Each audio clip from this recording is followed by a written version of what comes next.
یوم تکبیر کے موقع پر صدر مملکت آصف علی زرداری نے قوم کو مبارکباد دیتے ہوئے کہا کہ پاکستان کا ایٹمی طاقت بننا صرف تکنیکی ترقی کا مظہر نہیں بلکہ امن کے قیام کے لیے ایک دانش مندانہ فیصلہ تھا۔ انہوں نے کہا کہ آج کے دن ہم نے دنیا کے سامنے اپنی جوہری صلاحیت کا مظاہرہ کیا اور ایک مضبوط زیوراتی دفاعی طاقت حاصل کی۔ صدر نے اس عزم کا اعادہ کیا کہ پاکستان کی خود مختاری، آزادی اور علاقائی سالمیت کا ہر حال میں تحفظ کیا جائے گا۔ صدر آصف علی زرداری نے پاکستان کے جوہری پروگرام سے وابستہ سائنسدانوں، انجینئرز اور قیادت کو زبردست خراج تحسین پیش کیا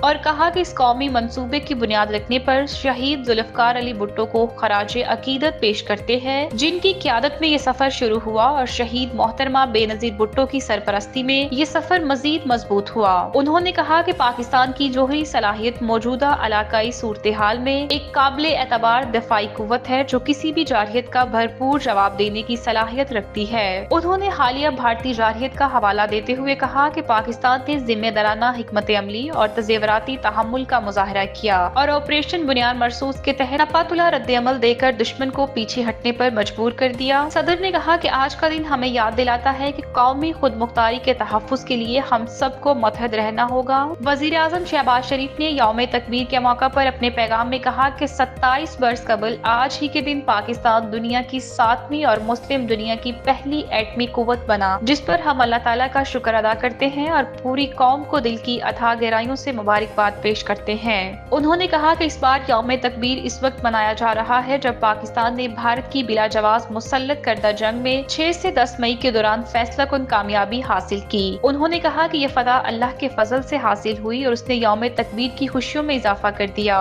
وزیر اعظم شہباز شریف نے کہا کہ 1998 میں بھارت کے 5 ایٹمی دھماکوں کے بعد اس وقت کے وزیر اعظم نے تمام تر عالمی دباؤ اور دھمکیوں کو نظر انداز کرتے ہوئے 6 دھماکے کر کے پاکستان کو ناقابل تسخیر دفاع عطا کیا۔ انہوں نے کہا کہ پاکستانی قوم ان تمام رہنماؤں کو یاد رکھے گی جنہوں نے جوہری پروگرام کو پایہ تکمیل تک پہنچایا، خاص طور پر ذوالفقار علی بھٹو سے لے کر نواز شریف تک، جنہوں نے قوم کی امیدوں پر پورا اتر کر ایک مضبوط پاکستان کی بنیاد رکھی۔ شہباز شریف نے کہا کہ چاہی کے پہاڑوں سے بلند ہونے والی اللہ اکبر کی صدا آج بھی قومی اتحاد اور خود مختاری کا استعارہ ہے۔ وزیر اعظم شہباز شریف نے ڈاکٹر عبدالقدیر خان اور جوہری پروگرام سے وابستہ تمام افراد کو خراج تحسین پیش کیا اور کہا کہ پاکستانی قوم نے جوہری پروگرام کے لیے بے پناہ قربانیاں دی۔ انہوں نے اس عزم کا اظہار کیا کہ پاکستان کو نہ صرف دفاعی لحاظ سے بلکہ معیشت اور عالمی سطح پر بھی مضبوط بنائیں گے۔